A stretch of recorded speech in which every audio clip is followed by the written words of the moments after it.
Well, you know, you're always supposed to say it's great to be with you, but you may want to wait and take a vote later on, okay? Thank you so much for allowing me to be with you.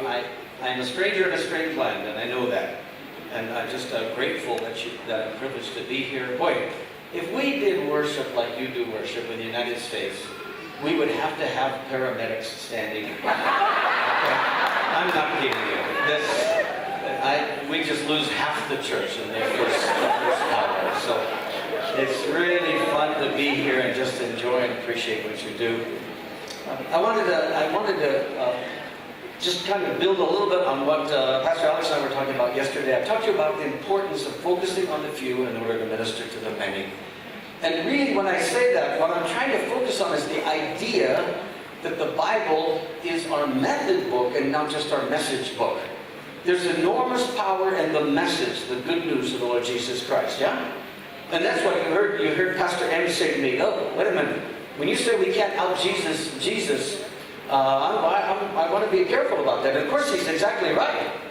Because look at what Peter does in Acts chapter 2. Peter speaks for 3 minutes. Sometimes just read what Peter says. It only takes 3 minutes. And in 3 minutes, after he's done, 3,000 people come to faith in Jesus Christ. Why? Because of the power of the message. And right away, in the first moments of the church, Peter has out Jesus. Do you see that? Okay? Because of the power of the message. But the method. Oh, Jesus taught them the method. You know the only thing the apostles asked Jesus for specific instruction on? Prayer. Lord, teach us to pray. The Bible's not just our message book, it's our method book. So notice, they spent 3 hours in prayer. Peter speaks for 3 minutes and 3,000 people come to Christ. Look, we spent 3 minutes in prayer, talked for 3 hours, and nobody wants to hear about Jesus. You understand? So it's so important to get it that we have to be focused on Jesus' method. And the method of Jesus is critical. And so I put it together this way. I just talk about developing cash. And I know that sounds like, you know, if someone brings cash, they get to be a leader. And you're like, well, if you've seen enough corruption, we understand that process. But that's not what I'm talking with you about. And so if I can, I'll just try to give you a little bit of understanding of the process. And so cash, that every component here is descriptive. The C stands for character. That's the first order of development. The A stands for attitude. The S stands for skill. And the H stands for habit. And I'm going to quiz you on this, because I've learned now African speakers must make sure that there's a review, right? So, but I want to make sure that you understand each one of those. What's the C stand for? Character. And the A stands for? And the S stands for? And the H stands for? Now we just need to fill that out and talk about what that means. So I'll talk with you just a little bit about what character is. That's who you are when you think no one is looking. Right? That's the critical thing. Now, of course, if you're a follower of the Lord Jesus Christ, you know the truth. There's no time when God is not looking. Isn't that true? All right? But listen, when you wander in your character... Oops, I love that table. I want it to be right over there. I move. When you wander in your character, you know what you do? You're trying to wander away from the presence of God. Right? When you fail in your character, you become a virtual atheist. When people have flaws in their faith, you know what they want to do? They want God to go away. And so the critical component of character is, hey, who you are when you think no one's looking. And so I just want to talk with you a little bit about the whole process of character. Because character must develop in me as a leader if I want it for them. And it's so critical to understand that. That character is not happening, growth and development in me. I cannot offer that to them. And so I so appreciated that, you know, you've heard every speaker, I say it's a ceiling. I think Pastor Adam said it's a lid. No matter what you say, listen, if you want them to bleed, you've got a hemorrhage. You get that? It just works like that. And so you've got to make sure that you understand it's happening in you. And listen, for every one of us, there's a character gap. There's who I want you to believe I am, and there's who I really am. Do you understand that? I mean, I wish that were true, but there's a character gap. And when you see that character gap, the question is, what will you do to close it off in you? So can I tell you a little story? I see you listening. It's very nice of you.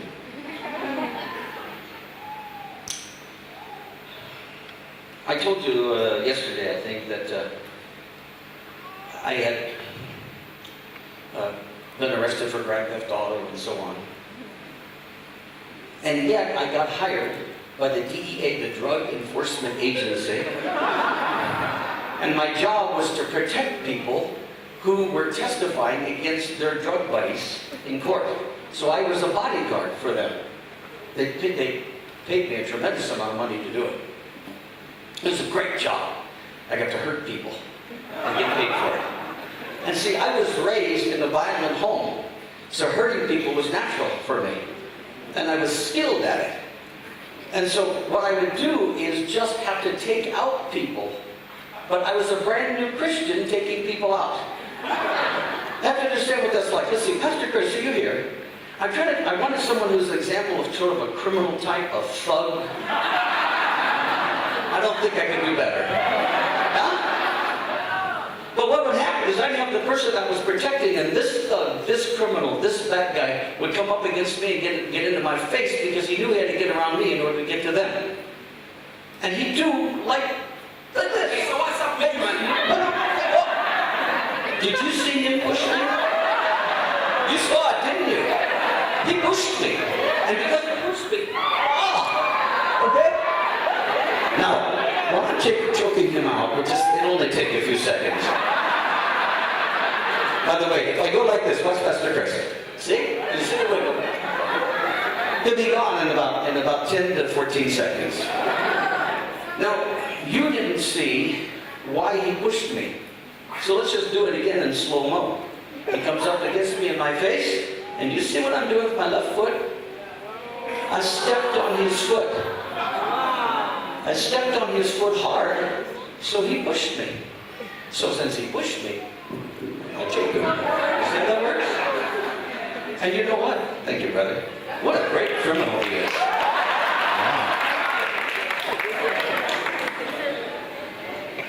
Do you know what? I had witnesses every time. Every time they take them away to jail, and I had witnesses that I write in my report that they pushed me. I was a brand new Christian. There was a character gap. I lied on every report, every single one, because I started it. But I said they started it. Every time. There was a character gap. And you know what? There was a cost for me in order to realign my character. I realized I can't do this. I can't keep hurting people in Jesus' name. It's not right. But the problem was, there was $17,000 in training invested in me. And if I quit that job, I had to pay them back $17,000. And I finally decided, you know what? It's more important for me to grow in my character than to hang on to my money. And so I went to my boss and I explained to him and I told him that I was a follower of Jesus now and that I couldn't treat people like that anymore. I'll never forget it. He said to me, okay, let me just make sure I get this. You're saying you want to quit this job and the basic reason is Jesus. Am I right? And I said, yeah, that's it. And he said, that's the best damn reason I've ever heard to quit a job.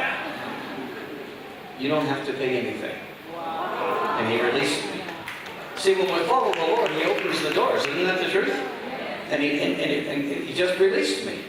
But listen, it has to develop in me if I want it for them. The question is, where do you need to grow in character? Where's the character gap for you? Where are you presenting one thing and being another?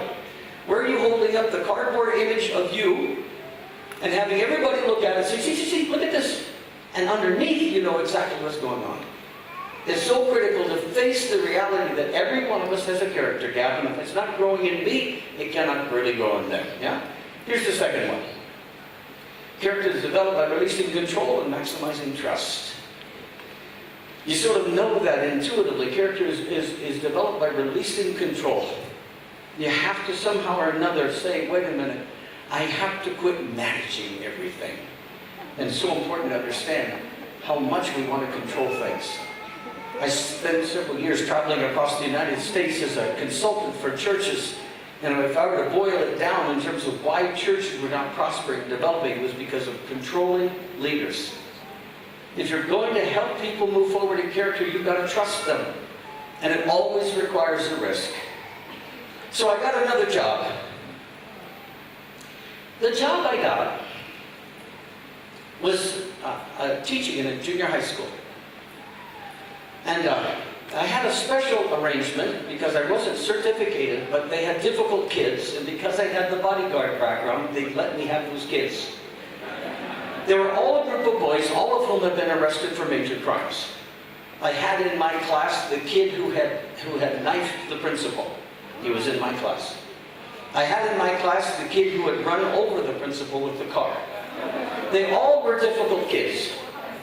I had one kid who'd been arrested for grand theft auto twice, but I could see that he was a leader. And I could see that no one had ever believed in him. And I told him I had been arrested for grand theft auto and God had changed my life. And I remember the day that I took trust in him. And I said to him, listen, I want you to do me a favor. And I pulled out my car keys. And I said, now listen, there are two keys here. You don't want this one. This is the ignition key. This starts the car. Here's the key. It's for the trunk. And I want you to go to the trunk of my car and take out this package and bring it back to me.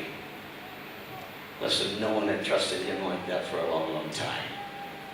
So I said, listen, I know you. You know me. Just go get the stuff. And then the longest 10 minutes of my life.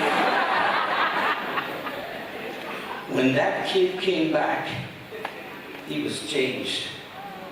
He was transformed. Because someone had finally believed in him. Listen, you have to release control.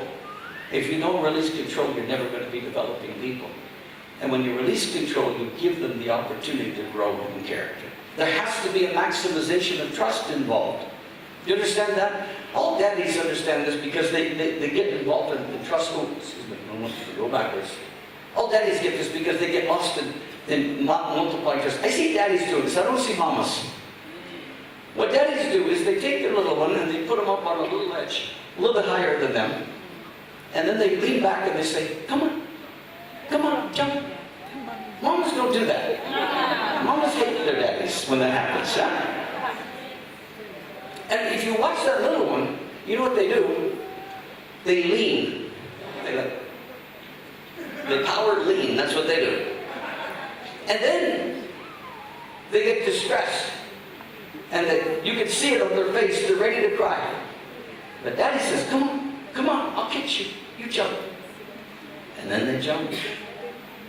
And there's no joy like it in the world. Yeah? You understand that? There's just nothing like it in the world. When you maximize trust, when you say, hey, come on, I believe in you, and you can do it, and I'm going to help you. Can I tell you? It's hard for them. It's scary for them. But when they finally do something and they say, wow, you trusted me, and it happened, there's no joy like it in the world. And you and I not to hang on to that. We need to develop that in people and give them that opportunity. Okay, now, organizations have character. It isn't just individuals that have character. Organizations have character as well. And organizational character is shown by putting purpose and practice together. And so that's just so critical to say. The issue of purpose is about clarity. You've just got to be super clear in terms of what your purpose is. I understand there's a big football match tonight. And Uganda will play Tanzania, if I'm right. And that's a big match. And if Uganda gets through, they go on to the African Cup of Nations, am I right? So it's big, you're going to be watching, right? If you found out that the purpose of the team, if you said to them before the season began, hey, Team Uganda, what's your purpose? If they had said, well, we're just hoping to have a really good time with one another. it's time for a new coach. Isn't that true? If they had said, well, we just hope that we win some. No. Well, we'd like to win a lot. Well, that's good. No, we want to win the African Cup of Nations. You understand? You don't get clear on that. Listen, in your organization, in your church, in your business, if it's not clear for you, it's a fault for them. And you have to be precise. But as well, you also have to practice. And practice is about consistency. Because you have to be clear in your purpose, but you also have to make sure that you are continual in that purpose. And that business of consistency is important. Would you go to a bank that says, our motto, we rarely steal your money? Huh? Would you go to a restaurant that said, hardly anyone here gets sick? No. Because what you want is consistency, you see? So when you get clarity about your purpose, and purpose, of course, is top line and bottom line, who you are and what you do. If you're in the business world, listen, you focus on the bottom line, that's terrific, but make sure you know what the top line is, who you are. And make sure that who you are has a measure of integrity to it. You understand? And then consistently practice that. Okay. I want to just take you through a couple of things. I'm going to run out of time. So, you know what? Character, attitude, skills, and habits, right? Now I just want to move you on to attitude. Attitude is how you respond when the unexpected happens to you. That's so important to get it. How is it that you respond when the unexpected happens? Do you know why that's critical to understand? Because the unexpected always happens. Have you noticed that? I mean, has life gone the way you planned? Has your business gone the way you intended? Has your church gone the way that you put it together? Listen, it never works like it does on the drawing board. And so the question is, how will you respond? And so I just want to say this so clearly. Beyond overt behavior, nothing is important as managing attitude. Why? Because you are an attitude manager. The way you respond is the way that they will act. And you're given every day an opportunity to respond. And it's so critical. Mamas get this. Their little one falls down, and they skid their knee, and mama says, oh, it's okay. And the little one says, oh, I guess it's okay. Because there's attitude management. See, American parents don't do that. The little one falls down, they contact the paramedics. They say the hospital needs to be notified. They hover over the child, and the child learns, because of their attitude, every little problem is a crisis. And so what we have to do is help people understand, no, not every problem is a crisis. Every problem is an opportunity. What is it that God has hiding inside the problems that we face? So let me give you a sample of really 6 particular behaviors that will help in terms of changing attitude. Because this is the one I always get. People say, no, I mean, how do you change attitudes? And so I'll use just this example. The KIPP program is the Knowledge is Power program in the South Bronx, which is New York City is divided into multiple boroughs, and the Bronx is a tough area, a really tough area. And this particular area has over 80% failed to succeed in high school. So it's really tough. The KIPP program is operated, it's so important that what you have to do is just simply show up on the day to sign up, and the line goes completely around the city block. A city block in New York City is 1 mile long, and it loops around 2 to 3 times because everybody wants to be a part of that program. And what they say is, we will admit you, and in 2 weeks you must master 6 behaviors. If you master these 6 behaviors, we will guarantee success for you. How's that? Now I want you to feel it, and I want you to do it. So let's just do it together. Here's the first of those behaviors: smile. Now just smile. Turn and smile at the person next to you. Smile ridiculously at the person next to you. No, turn around and smile some more. Shine and smile. You feel the room is lightening right now. You can feel that the attitude of the room is different. And all you did was smile. Now watch this. Let's do the next one. Sit up.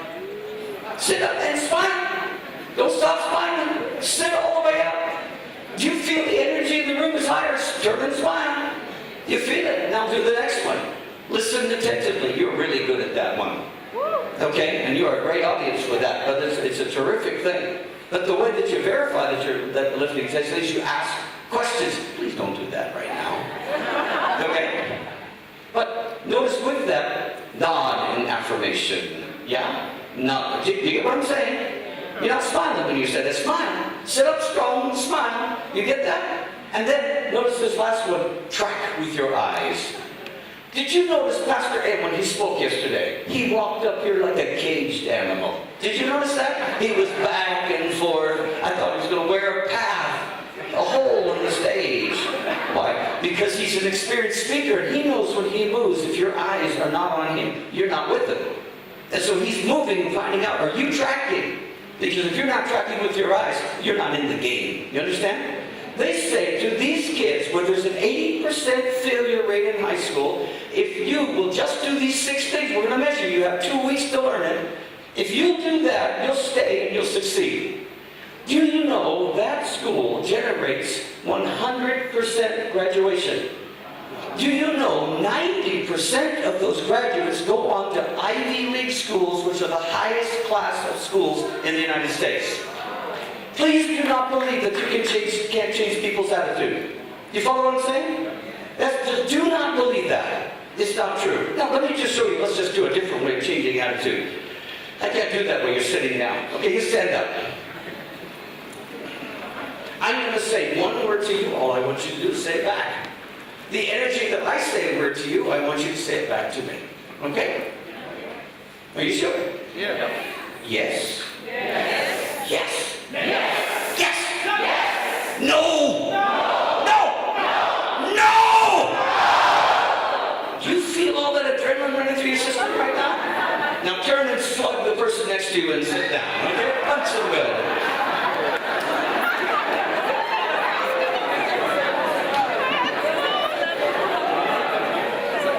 The reason why we say this is because, listen, I want you to get it. Your attitude can be altered by selecting your behaviors. I love your worship leaders here. They call you to change your behaviors. They just got such great worship, dynamic leadership here. But I want to tell you, listen, people can be taught to respond. 4 attitudes for you to learn. I'll just say it real quickly for you. The first one is to be optimistic. Now, if you're not following the Lord Jesus Christ, I want to be frank with you. You do not have the same right to be optimistic that I do. Okay? I cheated and I read the end of the book, and it's really, really good. And so as a result, I have the right to be optimistic. But I will say that the growth in optimism is important. No matter what's happened in the past, the future is yours to influence. And here's the thing. There is a connection between the effort you make today and the success that you will experience tomorrow. And a person who learns to be optimistic and says, oh no, wait a minute. I can choose a different path, choose different behaviors. That person has the opportunity, realistic opportunity, to be optimistic in tone, and they will see different outcomes. Okay? If you're writing down notes, just write the word optimism. You know what it is? But optimism needs to be connected with action, so that I say, what effort I take today will make a difference tomorrow. The second one is to be objective. Objective is a tough one. That is, we need to be honest, and particularly with ourselves. Because we so much want a projected image of ourselves. But if you're honest, especially with yourself, it will help you. Because if you mess up, you know what? If you mess up and you admit it, you know what it does with everybody around you? They say, oh, good, you finally got the memo. There's nobody that's going to fall down and die when you admit how much you've messed up. They already know it. Do you know that? It's so important. All you're doing is aligning with what they know about you. Now there's an opportunity for you to lead in a different way. And so we just have to learn to be honest. Why? It helps us in terms of our own self-assessment. Listen to me quietly now. Self-assessment is the critical ministry skill. Accurate self-assessment is the critical ministry skill. If you do not know where you are, you cannot get to where you want to be. I can give you the best map in the world, but if you do not know where you are on that map, the map does you no good. And so you have to be accurate in your own self-assessment, and of course it enhances your relationships. Here's the next one. Being deliberate. Deliberate is so important. If you're honest with yourself, well, you're going to say there's some things that need to change. You're going to find behaviors that are holding you back. And you now have the right to develop an entirely different attitude and say, you know what? I am going to focus on those things that are holding me back. And it's so critical to say, listen, I can be goal-oriented. I can be optimistic as I'm goal-oriented. You know, but that's one of the reasons why goals are so critical. The first time I made a list of 5-year goals, I completed the list in 6 months. Because I was living my life on purpose. You understand that? If you're not living your life on purpose, if you're just wood drifting down with the river, don't tell me you're an energetic follower of Jesus Christ. You have the opportunity to be deliberate and say, no, wait a minute, there are things that I have the right to tackle in order to move forward. Now here's the last one for you, to be determined.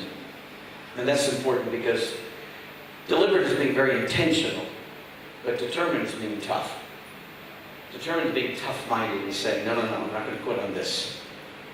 Determined is saying, no, I face setbacks, I face challenges, but I'm not going to quit. Because that's critical. Yeah? All right, I want to kind of move you through real quickly. Oh, there you are. If you don't hit the right buttons, it doesn't change. Okay, a little bit of a test. The C stands for? The A stands for? The S stands for? And the H stands for? Okay, and so now we come to habits. And habits are just what you do with what you've been given. That's the whole story. Oh, skills, excuse me. Skills are what you do with what you've been given. Thank you for listening. See, if you're listening attentively, you're going to graduate this course. Now, listen, the skill thing is critical. What I want you to see is that it's third in place. The Bible is our method book, not just our message book. If you'll notice, Jesus spends more time with his disciples on character and attitude than in the arena of skill. As a matter of fact, the skill that he trains them on is the skill of prayer. But everything else is about character and attitude. I'm going to tell you a little secret. If you've ever lost a job, you didn't lose your job because you didn't have the skill. You lost your job because of a character issue or because of an attitude challenge. If you have a problem in your organization, I'm going to tell you for sure the problem that you have in your organization is not that the person isn't skilled. It's because of somebody who has a character problem or has an attitude challenge. Why? Because if we have people of great character and winning attitude, we can train them. Isn't that true? This is so critical to understand that. This is third on the list. Do you know how many organizations mess themselves up because they see someone and they say, oh, he's so skilled. She has such wonderful gifts. And they do not assess them in terms of character and attitude.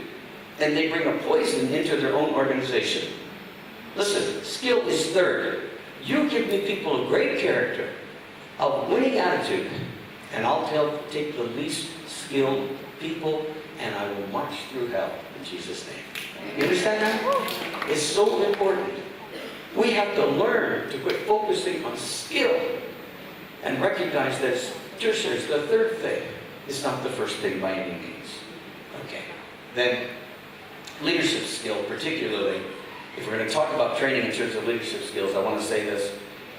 Leadership skills, as much as I love theology, is not first about theology. It's not about technology, though I have learned to depend so much about technology. I met Brother Noah here.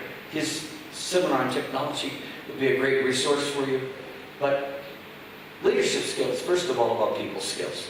And if you don't learn things about like team building skills, conflict resolution skills, leadership development, vision casting, those are the kinds of skills that you want to be developing. The other skills will come over time, but if you don't understand how to deal with people, it will not help you to have the first skills.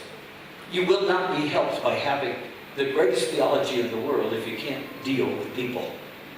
Ask God to help you deal effectively with people and then grow you in your theology. It'll help you a great deal. So these things, these people skills are enormously important. Okay, I'm trying to keep it moving here. Character, attitude, skill, habits. You got it? Let's just go down to habits. Habits, what you fall back on when the hard time comes. See, that's the great challenge. What happens when the difficult time comes? See, if you have my background is a background of aggression and violence. And so I've grown in character, okay? And as a result, I'm not choking people out anymore. Are you proud of me? Okay? my initial response with people was, and I have to tell you, when I'd arrest guys, I would say to them, I'm going to kill you. And I meant I was going to kill them if necessary. But you understand, I had to grow in character to say, oh, I have to not kill them. Then I had to grow to, I have to want to not kill them. Yeah? Then I had to grow to really, I shouldn't even be angry. Do you see that? That's a powerful process. But for me, my default, because of my own weakness, what I fall back on is, Lord, can I kill them and just tell you that they died and we're going to... Okay? Now don't look at me in that tone of voice, because you have something you fall back on too. See, if you come from a background of drugs, when the hard time comes, you'll think about going back to drugs. If you come from a background of illicit sex, when the hard time comes, you'll go back to sex. If you're a guy who's struggled with pornography, when the pressure comes, your background will push you back towards pornography. Do you understand that? And so that's why we have to say, hey, growth in habits is critical. And there are two kinds of habits. There are healthy habits, and there are unhealthy habits. I'll say it this way. There are smart habits, and there are stupid habits. I'll say it biblically. There are holy habits, and there are unholy habits. Do you know your own habits? Because your habits are critical. Usually, in most cases, our habits are initiated in our thought world. So I just say this little pattern, watch your thoughts. Why? Because they become words. And you better be careful about your words, because they become actions. And it's critical to say, hey, I got to keep on my actions, because they become habits. Why? Because if you don't want your habits, they become character. Do you see how it loops all the way back around? And I want to tell you the truth of it is, watch your character. It becomes your destiny. Do you see that? It's critical to say, oh yeah, I've got to learn to monitor the habits that are operative in my life. See, the book of Hebrews is a warning to people, listen, you're under pressure, you know what to do? You want to go back to the old legalistic habits of the Jewish faith. Because under pressure, they went back. I don't know what it is for you. But I'll tell you this, under pressure, there's something you do that's not a holy habit. Under pressure, you gossip. Under pressure, you nitpick. Under pressure, you complain. And so it's so critical to say, okay, now Lord, won't you help me to learn new, healthy, holy, smart habits. Do you see? Now, I just want to give you 4 habits for leaders. And maybe this will be useful for you. These 4 habits, I would say, are helpful for you in terms of time management. They'll be helpful for you in terms of just kind of going through the paper that comes to you. They'll be helpful for you in terms of just going through your email. Picking up your messages. It's just as simple as this. Here's the first one. Don't. The first habit is to learn to just let things go. In terms of a really useful and healthy habit, it's critical to recognize there are things that you need to just let go. A question that I have is, why did you handle that piece of paper twice? If you know that you don't need to look at it anymore, dump it. Why did you leave that email after you opened it? It didn't require a response. It doesn't require any action. And why do you still have it there? Dump it. Can I get a little more scary? Why do you continue that relationship? Because that relationship is unproductive and takes you in negative directions. Dump it. See, that's the habit you've got to develop. Here's the second one. Here's the second one for you. Delegate. You just got to say, hey, wait a minute. Who else is involved and how am I employed? Did you hear Pastor M yesterday? He gave away 80% of what he does, retaining the 20% that allows him to have 80% impact. Do you see that? When you delegate and let other people do it, it's not that you're going to lose things. See, the reward for more ministry is more ministry to do. But when you give the ministry away, you know what the reward is? Yet more ministry and a higher level of ministry. Now, I just know what Pastor M's going to do. Not because I've asked him, I just know what he's going to do. It will be not long before that 20%, he will begin delegating away so that he can focus on 20% of the 20% and make 80% more impact. And in the process, he will release other people to do an even greater ministry themselves. Here's the third one, delay. Every now and then something comes to you and you say, okay, we need to stop and listen. Do you see how this works? Your email comes in. Dump it. Don't need to do with it. Delegate it. Someone else can do this better than I can. Delay. Sometimes you need to say, can't deal with it right now. Shouldn't deal with it right now. And so you say, time to listen, or you need to put it down. But make sure you put it clearly, cleverly forward in your path so that you encounter it again. And when you get rid of all that stuff, you're down to the last one.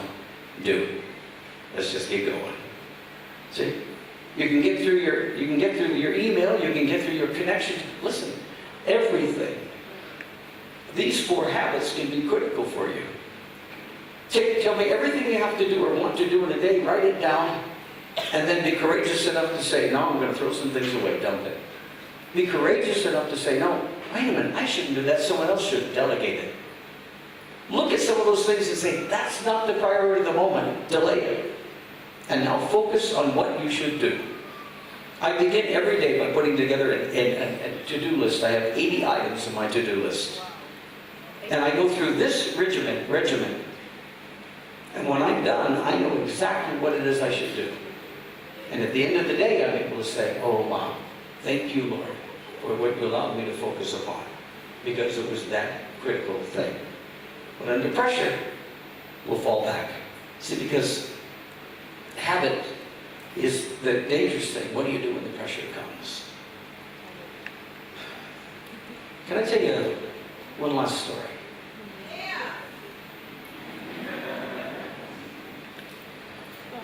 With all my background, do you know how I ended up having very deep relationships with our cops? How do you like that? Do you know why? Because cops and criminals basically want to do the same thing, but cops are smart enough to get a badge to do it. Criminals want to drive fast, cops get to. Criminals want to park anywhere they want. Cops get to, they just turn the lights on. Criminals want to have a gun, cops get to do that too. So cops and criminals have a lot more in common than you might recognize.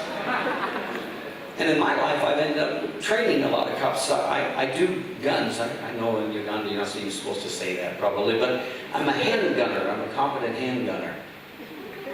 And one of the things you have to do with handguns is make sure that the person understands how to perform under stress. Because the habit under stress is what they're going to do at the critical moment. There's a famous case.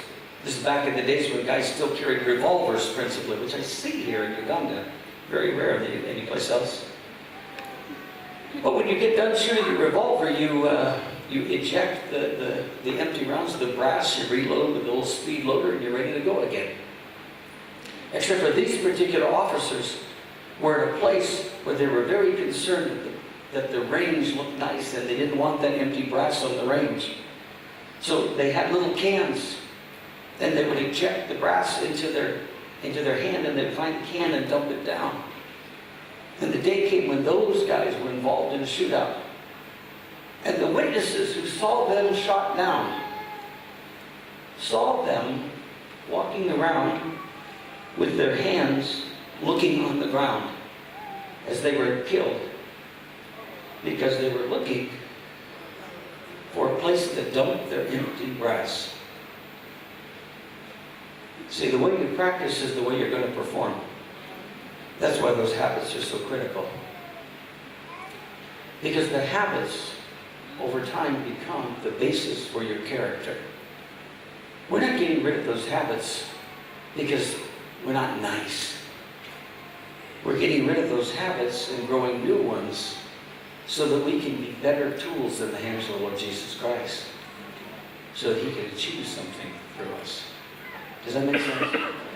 We can't have low goals. You're a follower of the Lord Jesus Christ here. You cannot tolerate being mediocre. Do you know, I don't know if anyone's notified you, because the word doesn't always get around. You may not have made it here to Africa. But all the mediocre spots for Christians are filled. Did you know that? There is no available space left. But there is place for people who say, Lord, I want to have a life that cannot be explained. I want to have a life where people say, what has happened? Look what God has done.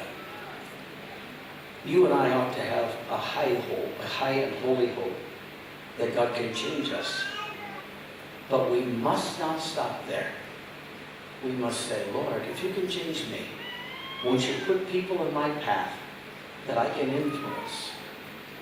Won't you help me to develop character, attitude, skills, and habits in them so that they represent who you really are? That's just a worthwhile goal. Okay. I'm a pastor.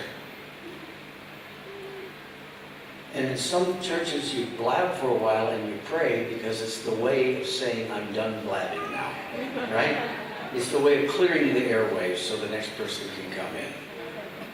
I don't want to pray that way. I want to pray because prayer is the transforming tool that God has given us that allows us, first of all, to be changed in terms of character. And so, please now may I pray for you. I thank you, Lord, and I bless your holy name, that you are God who wants to change us, who wants to use us, who wants to so mark our life that people see you and trust in you. And we pray, Lord, that by your kindness and mercy, that you help us to believe you, that you can use us for greater than we have capacity within ourselves. And we ask, Lord, that you transform our character, that you show us those dangerous attitudes that are undermining your ministry in our life. We're grateful for the skills you've given us, but they'll never be released until you shape who we are and how we are, so that what we do can make a difference. And won't you show us, Lord, those habits, those troublesome habits that are undercutting who we could be. Help us to grow and believe you that you can use us to promote growth in others by that influence as well. We thank you in Jesus' name. Amen.